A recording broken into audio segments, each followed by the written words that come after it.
Chegou ao fim a novela envolvendo o nome de Daniel Alves nesta janela de transferências, tendo em vista que o ex-lateral do Barcelona foi contratado pelo Pumas do México, que lhe ofereceu um contrato válido por um ano. Mas o futebol mexicano era realmente a melhor opção ao atleta de 39 anos de idade? E o clube? O que pode esperar com a chegada de um jogador deste quilate?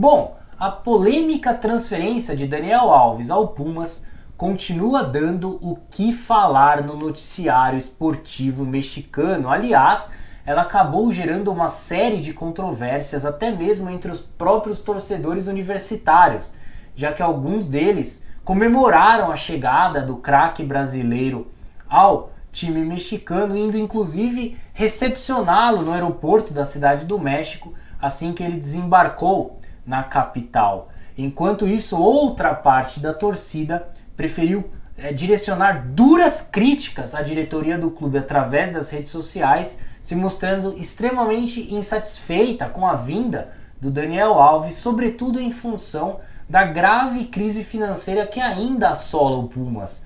A saúde econômica do clube foi ainda mais afetada no período pós-pandemia.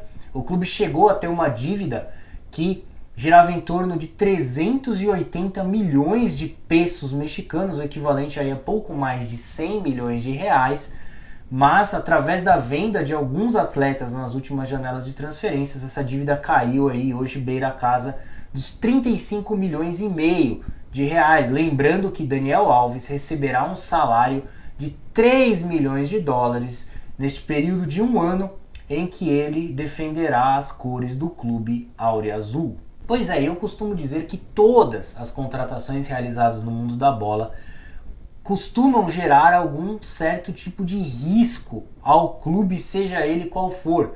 Ou seja, essa contratação pode dar certo ou pode dar errado, é normal. Basta o clube tentar minimizar essas chances de erro.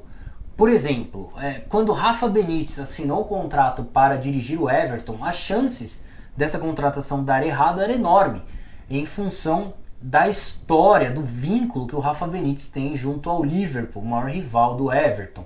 Então, no final das contas, ele acabou tendo uma pífia passagem pelo Everton e a primeira sequência de maus resultados acabou determinando a sua saída do clube de Merseyside. A pressão foi enorme, a torcida descontente com o trabalho dele, com a figura dele. Essa contratação acabou sendo um fiasco. Era praticamente certo que Rafa Benítez não conseguiria ter sucesso dirigindo o vizinho do Liverpool na cidade. Por isso, cabe a cada clube estudar cada contratação que for realizar, analisar muito bem o investimento que vai fazer para não ter prejuízo, tanto financeiro quanto esportivo. E o Pumas, ao trazer o Daniel Alves, assume um enorme risco dessa contratação dar errado. Afinal, ele está contratando um jogador de 39 anos de idade, lateral direito, que já vive o final de sua carreira e que jogou pouquíssimo na última temporada. O Daniel Alves esteve em campo pouco mais de 1000 minutos. Vamos lá, Daniel Alves chegando ao futebol mexicano, ele terá de realizar algumas partidas, por exemplo, no sol do meio-dia da Cidade do México, onde a temperatura bate a casa dos 30, 35 graus, é uma cidade com um elevado nível de poluição, está a 2.200 metros do nível do mar. Então, por aí já dá para imaginar que o Daniel Alves vai sofrer fisicamente, sem contar ainda que ele vai jogar em outros estados no México, outras cidades também.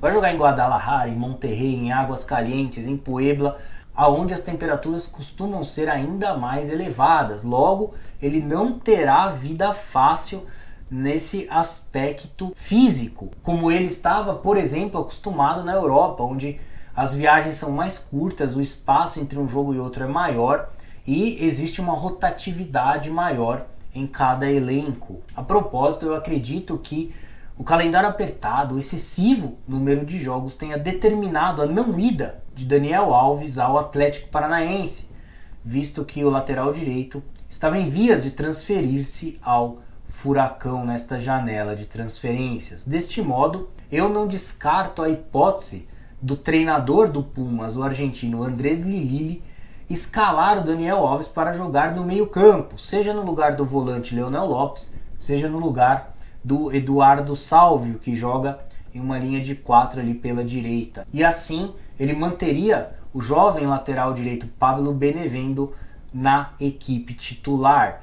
Mas é importante salientar que quando o Fernando Diniz escalou o Daniel Alves para jogar no meio-campo do São Paulo, o Tite não chamou mais o Daniel Alves para jogar na seleção brasileira.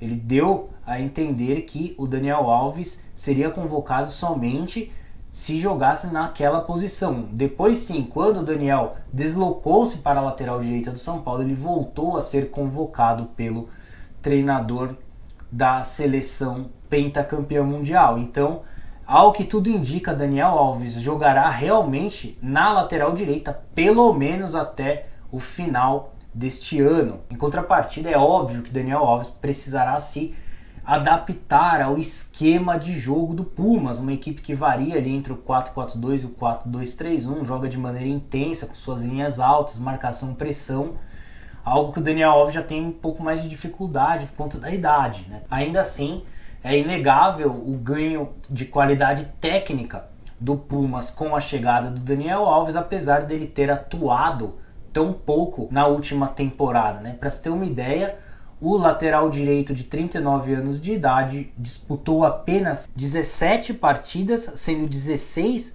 como titular, nas quais marcou um mísero gol, deu 4 assistências, registrou aí uma média de 1,9 oportunidades criadas por partida. Por outro lado, são diversos jogadores aí que já passaram da casa dos 34, 35 anos e que continuam jogando em alto nível. Se eu puxar rapidamente aqui na memória, posso citar Cristiano Ronaldo e Luka Modric como exemplo, né? O Daniel Alves não fica para trás, pode contribuir também na parte da mentalidade, é um cara extremamente vencedor na carreira, soma aí 42 títulos desde que ele iniciou a sua carreira lá no Bahia, então é um jogador que pode contribuir em um time que vive uma realidade difícil, até mesmo na parte emocional, né? Já que o Pumas ainda tenta se recuperar das sequelas causadas pela derrota na final da Conca Champions, onde a equipe perdeu do Seattle Sounders dos Estados Unidos. O Pumas que não vence um título há exatos 11 anos, né? Já vive essa escassez de títulos aí que aumenta a pressão sobre os jogadores a cada temporada. Então o Daniel Alves pode ajudar também nesse aspecto, né? Ademais, outro detalhe não menos importante diz respeito ao marketing, né? O crescimento da marca do Pumas no mundo da bola, né? A visibilidade que o clube vai ter a partir de agora, já começou a ter com a chegada do Daniel Alves. Daqui para frente essa visibilidade tende a crescer ainda mais, então o clube pode se beneficiar com isso.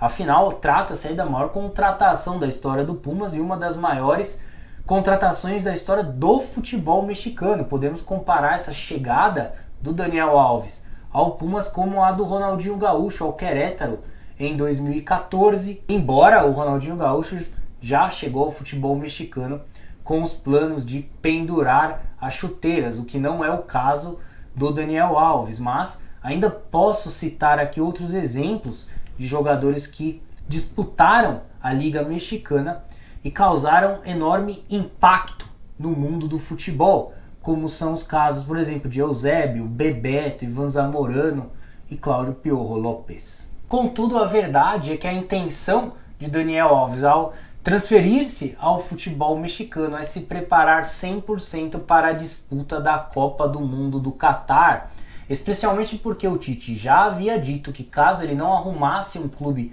para jogar até o final do ano, ele não disputaria o Mundial, que obviamente será o último em sua carreira. Logo, somente em 2023 saberemos se realmente Daniel Alves continuará no clube mexicano por sua livre e espontânea vontade.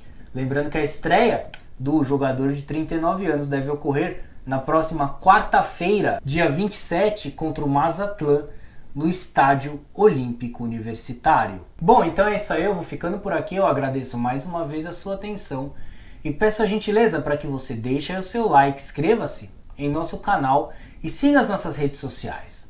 Através do site soccerblog.com.br você terá acesso a todos os links de nossas redes sociais e a todo o nosso conteúdo na internet. Forte abraço, uma excelente semana para você. Até a próxima. Tchau, tchau.